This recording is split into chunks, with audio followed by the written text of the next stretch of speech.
Para jamaah tarawih yang dirahmati Allah, mari tidak hentinya kita memanjatkan puji dan syukur kehadiran Allah Subhanahu wa Ta'ala yang telah memberikan rahmat, hidayah dan inayahnya pada kita semua, sehingga sampai detik ini kita tetap diberinya kesehatan, diberinya iman, dan diperkenankannya juga kita berada di sini setelah insya Allah kita berpuasa di bulan Ramadan kali ini yang sudah mendekati hari-hari terakhirnya.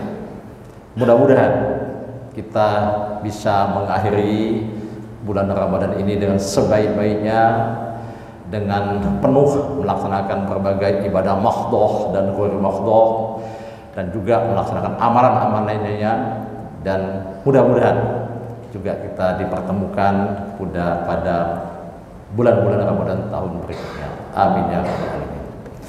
Para jamaah tarawih yang dirahmati Allah, bulan Ramadan kita sering mendengar banyak sebutan untuk nama bulan Ramadan ini.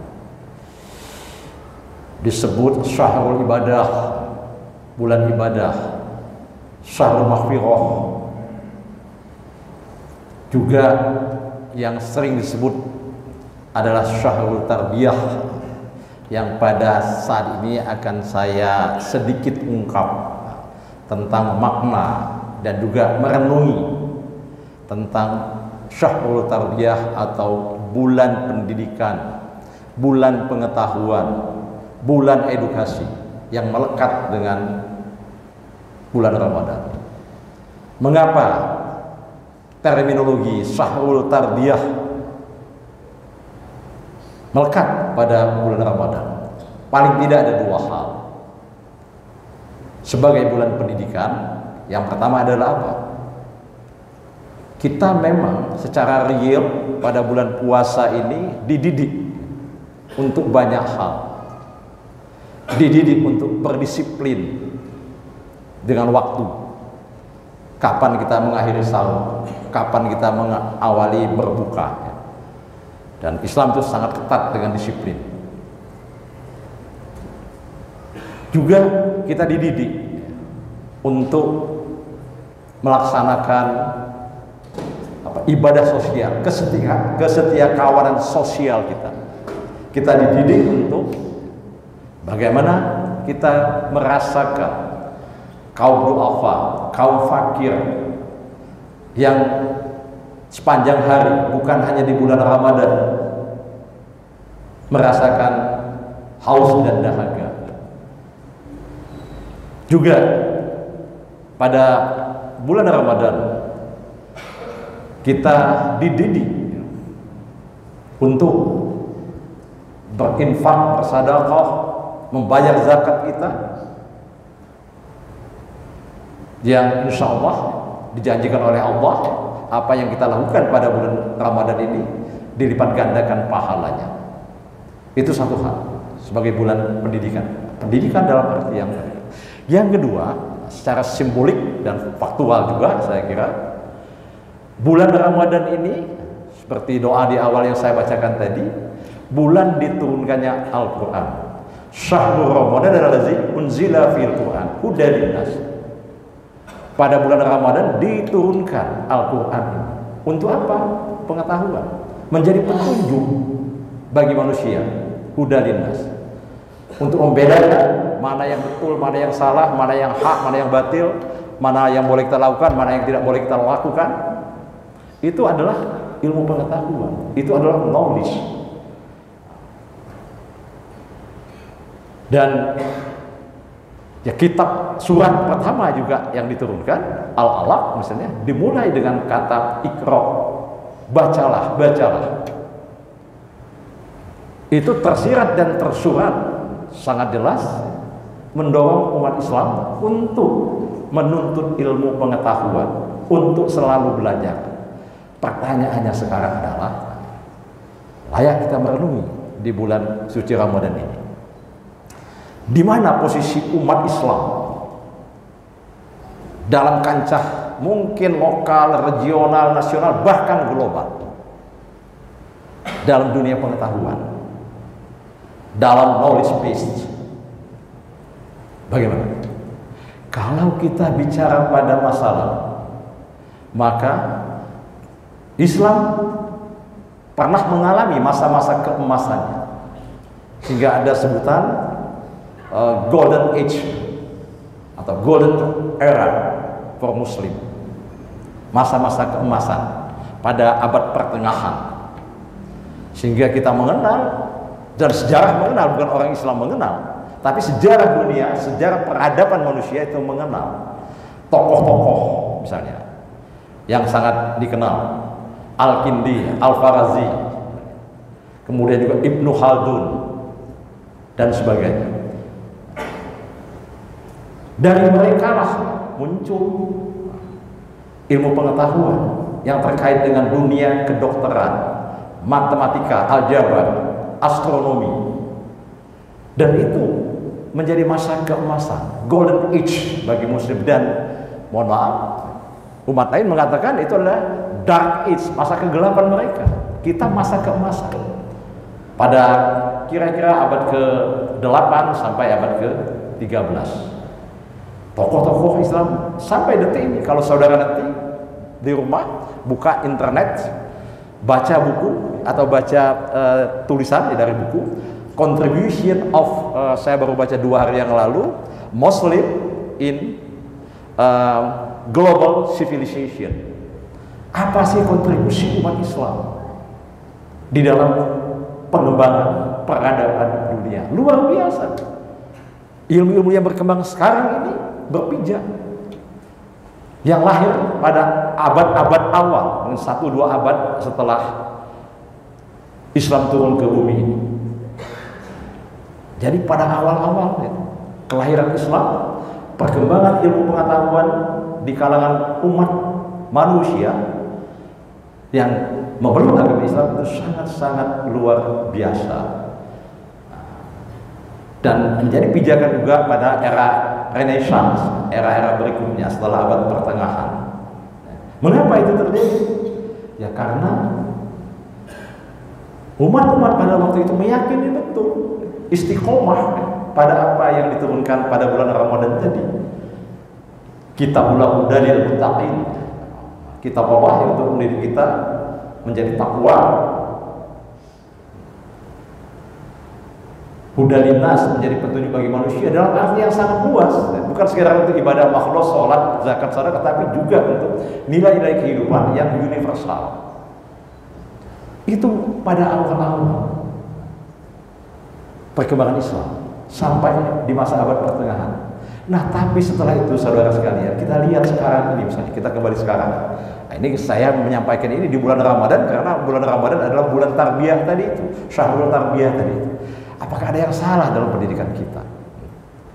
Karena kalau kita lihat perkembangan ilmu pengetahuan itu sangat-sangat pesat. Saat ini misalnya era serba komputerisasi, computerized, disebut juga era yang robotik, era artificial intelligence, era disruptive innovations dan sebagainya. Yang dunia itu begitu dinamis bergerak, ilmu pengetahuan juga dari waktu ke waktu itu berkembang sangat pesat, serba digitalized dan sebagainya. Di mana kontribusi kita? Ada nggak? Ada. Jelas ada. Pemikir Islam terlibat di situ. Tetapi sangat tidak proporsional. Jumlahnya sangat terbatas. Kalau kita lihat misalnya simbol ilmu pengetahuan, simbol ilmiah, akademik yang bereputasi di dunia ini sejak abad ke-20 itu adalah Nobel misalnya. Nobel ilmu pengetahuan. Ada nggak umat Islam yang menerima itu? Ada. Tapi jumlahnya mungkin hanya belasan dari 1000-an hampir hadiah Nobel yang diberikan di dunia ini. Sangat tidak proporsional dengan jumlah umat Islam.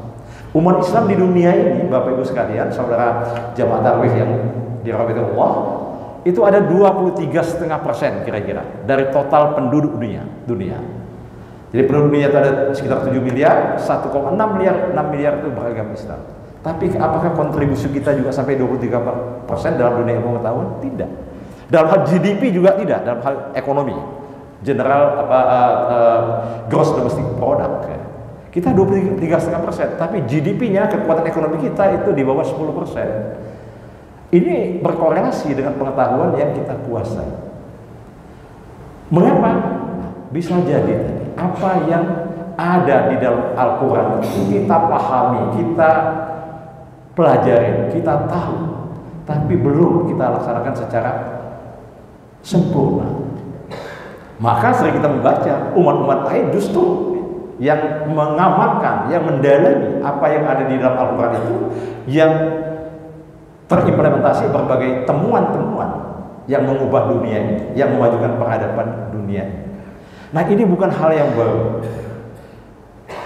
Saya kira di podium ini saya pernah menyampaikan, dan saudara mungkin pernah mendengar nama filosof ahli ya, terkemuka Islam di akhir abad ke-19 awal abad ke-20, Muhammad Abduh, yang itu banyak mengilhami, mempengaruhi pemikiran-pemikiran pembaruan Kiai Haji Ahmad Dahlan ataupun juga Hasyim Asy'ari, NU maupun Muhammadiyah, karena pada waktu Kiai Haji Hasyim Asy'ari dan juga Kiai Dahlan belajar di Mekah sana, pemikiran dari Muhammad Abduh ini tentang pembaruan itu sangat populer pada waktu itu. Nah, beliau akhir abad ke-19 awal abad ke-20 pergantian datang ke Eropa, kalau nggak salah ke Cambridge. Nah, di Cambridge itu ada kota kecil, ada Cambridge University di sana, perguruan tinggi yang usianya sudah lebih 10 abad kali. Apa yang dikatakan setelah datang ke sana? I went to the West, I saw Islam but not Muslim. Saya datang ke barat, negeri barat, saya bertemu dengan hal-hal yang Islami, tapi tidak bertemu dengan orang Islam. Orang Islamnya nggak ada, tapi Islami di sana. Dalam konteks hal-hal yang universal, tentu bukan dalam konteks peribadahan apa sholat dan sebagainya, tapi dalam konteks kebersihan, kejujuran, kedisiplinan, penghargaan terhadap wanita dan sebagainya. Dia melihat itu di negara yang tidak banyak Islamnya. Itu yang saya baca kotanya Cambridge. Kalau sekarang Cambridge itu di Inggris penduduk Islamnya mungkin sudah lebih dari 20%, sudah banyak sekali. Jadi kalau saudara datang ke kota Cambridge, kota yang tidak begitu besar, toko-toko Muslim itu banyak sekali. Pada waktu itu Muhammad Abduh mengatakan dia tidak melihat Muslim, tapi melihat Islam ada di situ. Dan kemudian dia mengatakan, I went back to the East. Saya kembali ke timur, kembali ke Timur Tengah. Kembali ke negara sana. I went to the East. I saw Muslim, but not Islam. Jadi kembali dia ke negara Muslim, tetapi dia tidak melihat adanya suasana yang Islami yang diajarkan oleh Al-Quran. Itu kata Muhammad Abduh pada akhir abad ke-19 awal abad ke-20. Apakah itu masih berlaku? Para jamaah tarawih yang dimuliakan oleh Allah, ada riset kira-kira 10 tahun atau 15 tahun yang lalu dimuat oleh Global Economic Journal yang akhirnya menjadi sangat populer artikel itu. Dibuat oleh Muslim, namanya Rahman dan saya lupa satunya lagi, 2 orang. Judulnya artikel itu How Islamic Are Islamic Countries. Sejauh mana Islamnya negara-negara Islam? Saya kira mungkin sudah pernah membaca, karena itu publikasi yang sudah agak lama. Temuannya apa? Ini riset ini. Kalau tadi Muhammad Abduh, persepsinya beliau sendiri sebagai filosof, sebagai ilmuwan. Tapi ini riset ini sekarang. Ketika diteliti di 207 negara di dunia ini, negara yang paling Islami, indeks Islamicity Index-nya itu bukan Indonesia, yang penduduk Islamnya terbanyak di pucuk bumi ini, bukan Pakistan yang nomor 2 terbanyak di muka bumi ini, ataupun Arab Saudi tempat Islam itu lahir, tapi New Zealand, Selandia Baru yang penduduk Islamnya sedikit, itu yang indeks Islamnya paling tinggi. Jadi dilihat dari apa misalnya? Tentu bukan dilihat dari sholat, puasa, zakat dan sebagainya, dilihat dari kejujuran manusianya. Tingkat korupsinya rendah. Pendidikannya, Islam mengajarkan pendidikan. Tapi kalau kita lihat minor schooling di negara-negara Islam, rata-rata negara Islam rendah, jauh dibandingkan Selandia Baru tadi. Kebersihannya juga sama, disiplinnya juga di sana jauh lebih tinggi daripada negara Islam. Nah ini real. Jadi sahabat yang lalu dan sekarang situasinya masih sama. Nah karena itulah saya tidak ingin menyampaikan solusinya bagaimana. Mari kita renung, kita berpikir, mengapa zaman keemasan, golden age of Islam itu tidak muncul lagi. Saya kira itu harus menjadi pemikiran kita semua dan tanggung jawab kita semua, termasuk saya sebagai cendekiawan, sebagai kita semua ulil albab, ya, sebagai ilmuwan gitu, untuk membangkitkan itu dalam hal-hal yang sekecil apapun juga, lokal, nasional, regional, bahkan mungkin nanti bisa melahirkan pemikiran-pemikiran global yang bisa mengikuti, membangun, mendesain, bukan sekarang mengikuti, mendesain peradaban masa depan yang berbasis nilai-nilai Islam. Karena Allah menjanjikan kepada kita semua.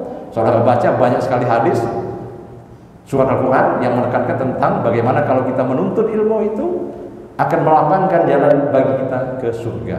Banyak kata-kata bijak yang mengatakan tuntutlah ilmu sampai ke liang lahat. Utlubul ilmi minal mahdi ilal lahad. Utlubul ilmi walau bisyid dan sebagainya.